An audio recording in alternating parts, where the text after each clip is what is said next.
Welcome dear रॉकर्ट्स, कैसे हैं आप सभी। आज हम और आप देखने जा रहे हैं मॉन्स्टर सीरीज का पार्ट 11। अगर आपने पिछले पार्ट्स को नहीं देखा है तो क्या कर रहे हैं भाई लोग, जल्दी से डिस्क्रिप्शन में जाकर देख लीजिए, तभी आपको स्टोरी का मजा आएगा पूरा। तो आपको याद होगा कि पिछले पार्ट के एंड में हमने देखा कि ली ने बॉबी को कैमरे पर देख लिया था कि वो जिना का जिक्र कर रहा है। तो ली ने क्या किया, तुरंत जिना को वार्न कर दिया कि जान बचाकर वहाँ से भागो, वहाँ पर मौत है। एंड पार्ट 11 की शुरुआत में जिना एंड्रयू को भी बता देती है कि भाई यहाँ हमारी जान को खतरा है। वो तुरंत दोस्तों कमरे का दरवाजा लॉक कर लेते हैं। एंड्रयू वहाँ पर एक खिड़की देखता है, बाहर डॉक्टर दरवाजा पीटने लगता है, पर दरवाजा लॉक देखकर वो स्पेयर की से उसको खोल देता है, पर कमरे में कोई नहीं होता। डॉक्टर अब गेट के गार्ड्स को अलर्ट करने के लिए कहता है, पर तब तक ये लोग गेट का सिक्योरिटी चेक क्लियर करके निकल जाते हैं। तब जाकर गार्ड्स को इंस्ट्रक्शन मिलता है कि उन्हें मत छोड़ना, पर वो तो जा चुके थे दोस्तों।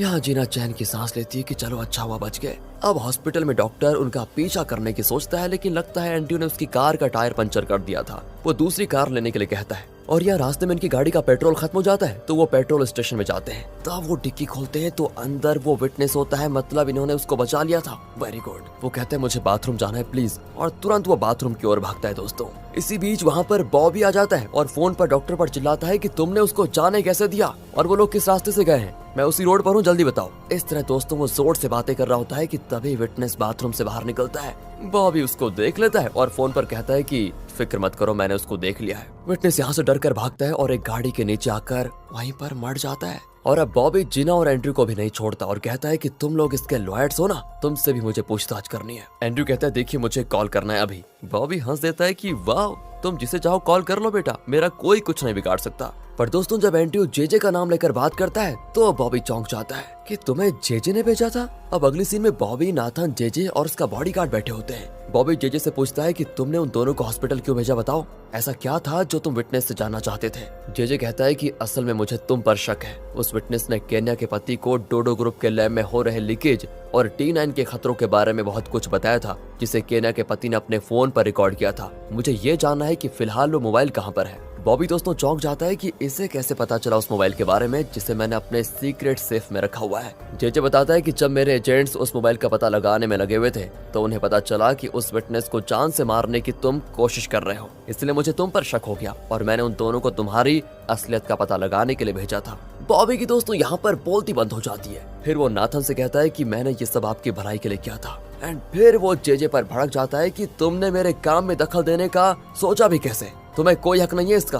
कहकर वो गुस्से में अपने दांत पीसकर बाथरूम चला जाता है दोस्तों। नाथन कहता है तुम बॉबी पर शक मत करो, वो कई सालों से मेरे साथ काम कर रहा है। एंड दोस्तों तब जेजे अपने बॉडीगार्ड को एक नजर देखता है और वो इशारा समझकर उठकर बाथरूम जाता है और बॉबी को घूरने लगता है। फिर क्या था, उसको देखकर बॉबी उस पर हमला करने की कोशिश करता है, लेकिन बॉडीगार्ड उसकी ऐसी धुलाई करता है कि क्या बताएं, और कहता है मैंने पहले क्रिमिनल स्क्वाड में काम किया है बेटा, और मैं तुम जैसे हजारों गैंगस्टर्स को ठिकाने लगाने में माहिर हूँ समझे। अगर आइंदा जेजे के सामने एक भी शब्द कहा तो वहीं पर खत्म कर दूंगा। दूसरी ओर एंड्रयू और जिना कैफे में बैठे होते हैं। तब ली कॉल करता है और पूछता है तुम ठीक तो हो ना। जिना कहती है हाँ मैं ठीक हूँ, वैसे तुम्हें मेरी इतनी फिक्र क्यों है। ली कहता है वो कुछ नहीं है, तुमने मुझसे उधार लिया है ना, और अगर तुम वो उधार दिए बिना ही वापस ऊपर चली गई स्वर्ग में तो फिर मेरे पैसे कौन लौटाएगा।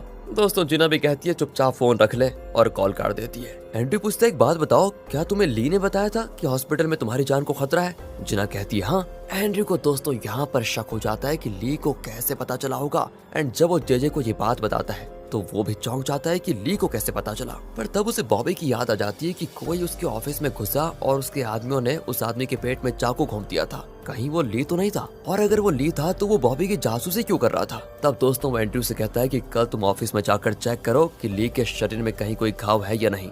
दूसरी ओर दोस्तों जिना बहुत ही दुखी होती है क्योंकि वो जान गई है कि केन्या की बात बिल्कुल सच थी, पर वो केन्या की मदद नहीं कर पा रही है। अगर वो केन्या का साथ देगी तो डोडो ग्रुप के खिलाफ जाना पड़ेगा उसे, और फिर उसे नौकरी से निकाल दिया जाएगा, जो कि वो नहीं चाहती। कितनी मुश्किलों के बाद तो उसे नौकरी मिली है, इसलिए वो खोना नहीं चाहती उसे। तो वो केन्या के फोन पर विटनेस का जो कॉल आया था ना, उसे डिलीट करके केन्या को उसका फोन लौटा देती है और कहती है कि ये नीचे पड़ा हुआ था तो मैंने सोचा लौटा दूं तुमको। दोस्तों जिना ली को कॉल करती है कि मेरा जी अच्छा नहीं है, प्लीज मुझे ड्रिंक खरीद कर दो ना। ली भी उसको एक बार में ले जाकर ड्रिंक खरीद कर देता है। जिना दोस्तों यहाँ पर बहुत इमोशनल होकर कहती है कि हम लाइफ में कभी सच का साथ नहीं दे सकते क्या, सच कहना इतना महंगा क्यों साबित होता है। लेकिन तो कुछ समझ में नहीं आता कि ये किस चीज के बारे में बात कर रही है। वो जिना को शांत कराना चाहता है, लेकिन जिना तो नशे में होती है और ली के कंधे पर सर रख लेती है। ली उसे घर छोड़ने के लिए उसे लेकर निकल रहा होता है कि तब वहाँ पर एंड्रयू आता है। वो कहता है कि जिना को मैं ले जाऊंगा। ली कहता है इसे ड्रिंक मैंने पिलाया था, घर भी मैं ही छोड़ूंगा, समझे। फिर क्या था दोस्तों, दोनों की लड़ाई शुरू हो जाती है। इसी बीच वो जिना को छोड़ देते हैं और बेचारी नीचे गिर जाती है। एंड वक्त पर जिना का फ्रेंड जो कि पुलिस में है वो आता है और दोनों को खूब डांट लगाता है कि अच्छा हुआ जिना ने मुझे मैसेज किया था, वरना तुम लोग तो उसको यही मरने के लिए छोड़ देते। कहकर दोस्तों वो जिना को लेकर जाता है। अब एंड्रयू ली से पूछता है कि चलो थोड़ी ड्रिंक करते हैं। ड्रिंक करते? मैं तुम्हारे साथ क्यों ड्रिंक करने लग गया भाई। ये कहकर नी निकल ही रहा होता है कि एंड्रयू उसका हाथ पकड़ लेता है और तभी ली का घाव दुखने लगता है और वो पेट पर हाथ रखकर कहता है कि छोड़ो, मुझे जाना है। बस दोस्तों यहीं पर एंड्रयू को ली पर शक हो जाता है कि ली ही वो आदमी है जो बॉबी के ऑफिस में घुसा था। अब ली की टीम का एक लड़का जिसका नाम ग्रे है वो ली से पूछता है क्या तुम और रोशी डेटिंग कर रहे हो। ली कहता अरे पागल है क्या, हमारे बीच ऐसा कुछ नहीं है। वैसे ये सब कुछ पूछ क्यों रहे हो तुम, कहीं तुम्हारी नजर रोशी पर तो नहीं है। वो शर्मा कर कहता है हाँ मैं रोशी से प्यार करने लगा हूँ। ली कहता है शाबाश, तुम फिक्र मत करो, मैं लवर्स को मिलाने के मामले में बिल्कुल एक्सपर्ट हूँ और मैं तुम्हारी मदद जरूर करूंगा। अचानक दोस्तों शेरिल आकर ली के ऊपर कॉफी गिरा देती है। फिर उसे साफ करने के बहाने ली का शर्ट उतार कर देख लेती है कि ली के पेट में बैंडेज बंधा हुआ है। असल में उसने जानबूझकर ऐसा किया था क्योंकि दोस्तों एंड्रयू ने उसे भेजा था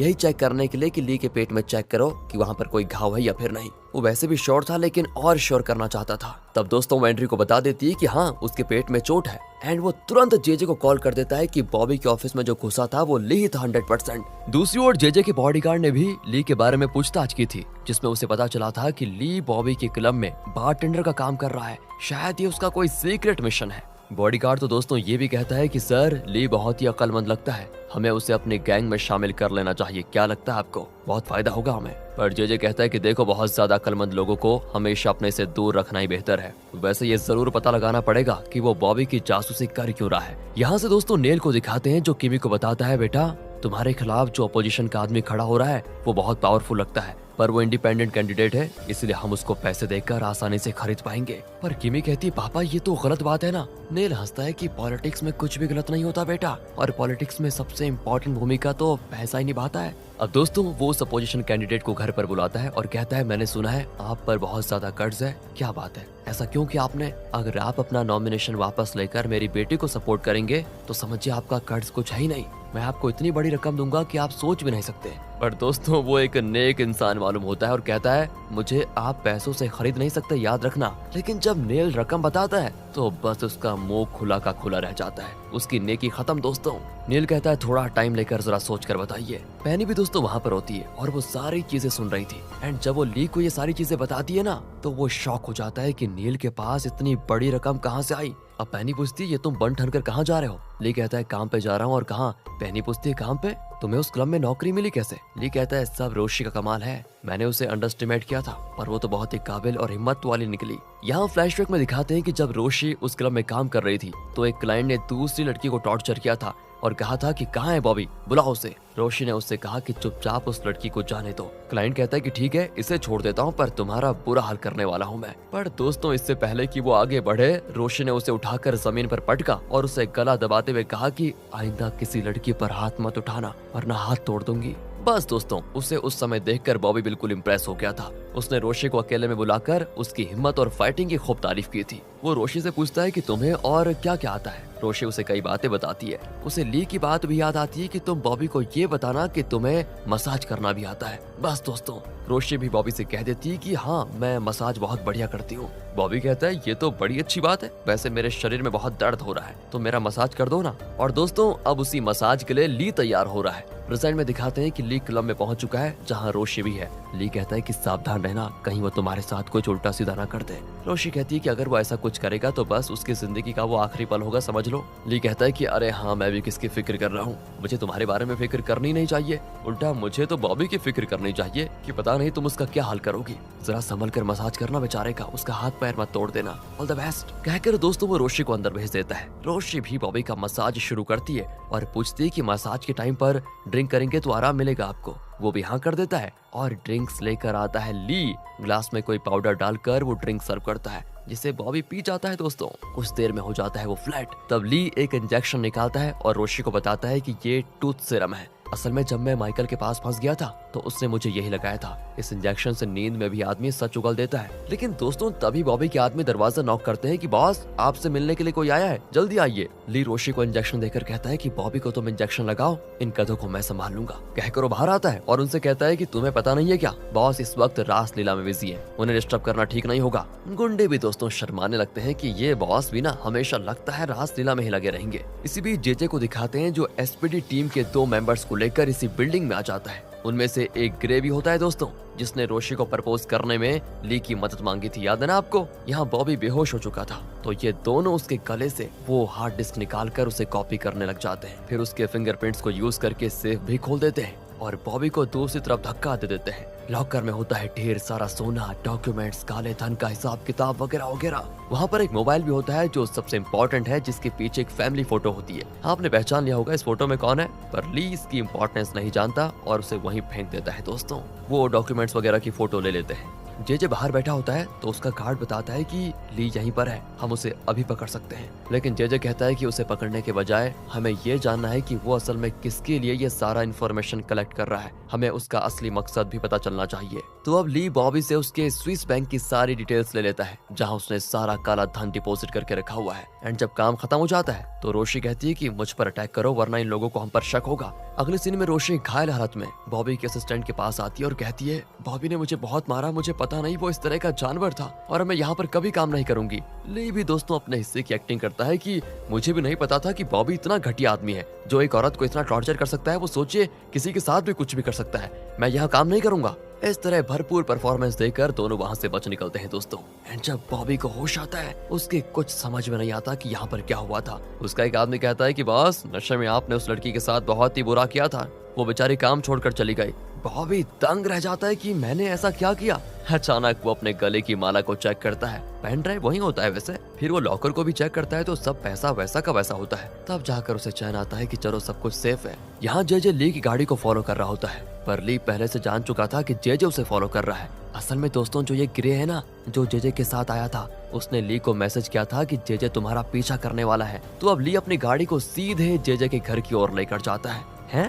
जेजे हैरान है कि ये मेरे घर में क्यों जा रहा है। घर के पास जाकर ली जेजे को कॉल करता है तो जेजे भी वहाँ पहुंचकर कहता है कि मुझे कॉल क्यों किया तुमने, और वो भी मेरे घर में आकर। ली कहता है मुझे आपको एक इम्पोर्टेंट इन्फॉर्मेशन देनी है। बॉबी के पास जो काला धन है ना, उन सब की डिटेल्स इस पेन ड्राइव में है और उसमें नाथन का काला धन भी शामिल है। जेजे पूछता है वो सब कुछ तो ठीक है, पर ये तुम मुझे क्यों दे रहे हो, तुम तो मोजो के लिए काम करते हो। ली कहता है कि जब मैं बॉबी की जासूसी कर रहा था तो मुझे डोडो ग्रुप के बारे में भी कई बातें पता चली। ये डिटेल्स इतनी सेंसिटिव है कि शायद मोजो इसे ठीक से हैंडल ना कर पाए, इसलिए मैं आपको दे रहा हूँ। आप तो डायरेक्टर हैं, इस कंपनी का भला बुरा अच्छे से जानते हैं और आपके लिए मेरी वफादारी को साबित करने का इससे अच्छा मौका फिर कभी नहीं मिलेगा मुझे, इसलिए मैंने इसे आपको सौंपने का फैसला किया। ली ईमानदारी का इतना बड़ा ड्रामा करेगा दोस्तों, ये तो मैंने एक्सपेक्ट भी नहीं किया था। जेजे की तो धड़कन ही रुक जाती है कि ये लड़का तो मेरी कितनी इज्जत करता है और मैं तो यूं ही इस पर शक कर बैठा। वो सारी इन्फॉर्मेशन लेकर ली को अपने घर के अंदर लेकर जाता है और उसे कीमती वॉच भी गिफ्ट करता है। दूसरी ओर दोस्तों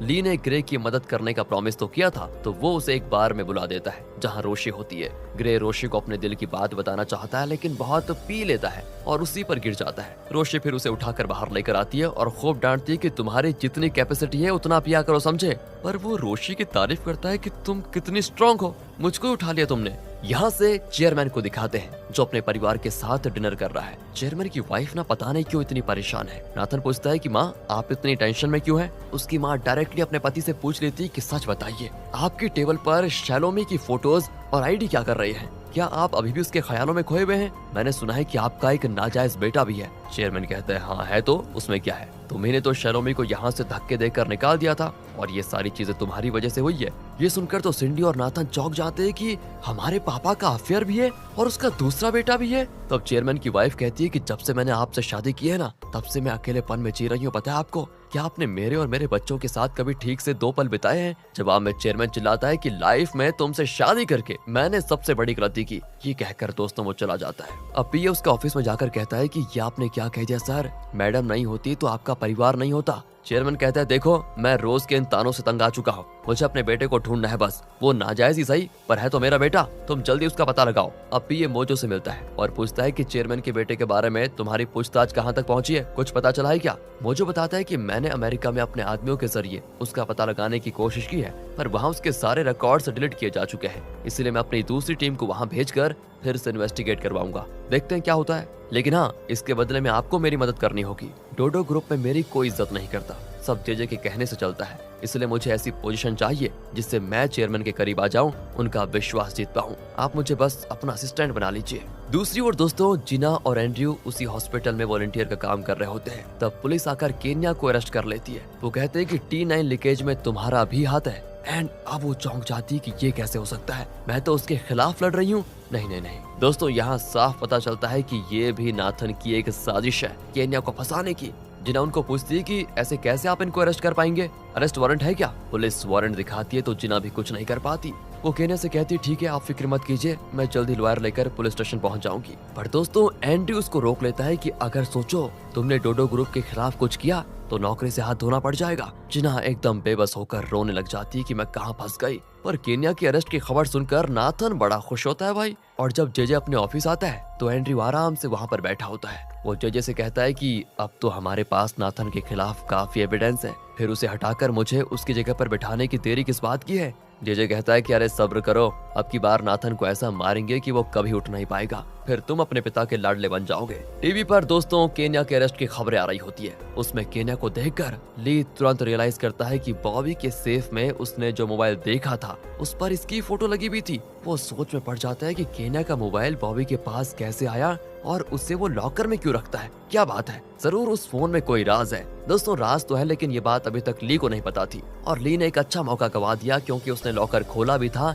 उसमें मोबाइल भी देखा था। अगर वो मोबाइल ले लेता तो सारा राज उसी वक्त खुल जाता, पर अगर वो मोबाइल उठा लाता तो फिर ली फंस भी जाता क्योंकि बॉबी देख लेता कि लॉकर से मोबाइल मिसिंग है। अब ली पैनी से कहता है कि उस मोबाइल के पीछे जो फोटो थी ना उसमें एक छोटी बच्ची भी थी, हमें उसका पता लगाना होगा। यहाँ से दोस्तों उस हॉस्पिटल को दिखाते हैं जहाँ पर जिना का भाई है। पैनी ने अपने असिस्टेंट को वहाँ भेजा होता है ताकि वो जिना की असलियत का पता लगा पाए। असल में जिना ने अपना नाम बदलकर डोडो ग्रुप ज्वाइन किया था, उसने अपने भाई का नाम भी कुछ और ही बताया था। तो बस पैनी कंफर्म करना चाहती है कि क्या ये उसी जिना का भाई है जो दोस्तों स्टार्टिंग में ली के घर पर नौकर थी। याद है ना आपको कि भूल गए पहला एपिसोड। अब पैनी का असिस्टेंट जिना के भाई के बेड के पास पहुंच जाता है तो वहाँ कोई और ही नाम लिखा होता है, पर असिस्टेंट उसका असली नाम पुकारता है तो वो कहता है हाँ ये मैं ही हूँ, बोले क्या चाहिए आपको। असिस्टेंट को यकीन हो जाता है कि ये जिना का भाई है और इसकी बहन जो डोडो ग्रुप में काम कर रही है वो वही जिना है जो कई साल पहले ली के घर में काम करती थी। दूसरी ओर जिना को दिखाते हैं जो दूसरे हॉस्पिटल में है जहाँ केन्या की बेटी का ट्रीटमेंट चल रहा है।